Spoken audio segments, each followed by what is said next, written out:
Right, I thought I'd take you on a bit of an adventure. Conditions have been really cold the last couple of weeks up here, and I'm going to do something that I've wanted to do for ages, and that is go have a look underneath the ice. So I'm going to spin this round, and all going well, you can see what I'm talking about. You can see that there's an ice shelf that runs along the water's edge there. Now, it's worth saying before I do this, there's no tide, there's nothing that's going to push me under the ice or push me out the ice. So it's fairly safe. People know where I am, I'm wearing all the right equipment, and we won't be doing anything too daft, just going underneath the ice and having a good look and see what it looks like. Should be some beautiful scenes, and hopefully you enjoy the little adventure that I'm going to take you on.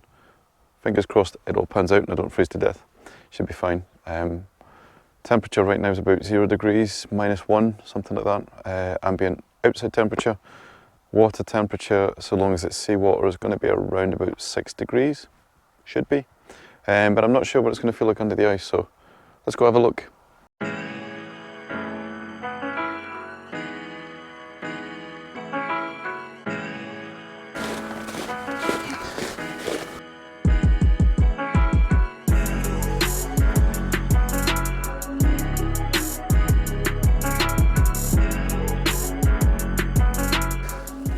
So, finally got to the water's edge. A little bit of a hike, not too bad. The snow was a couple inches thick, but nothing major.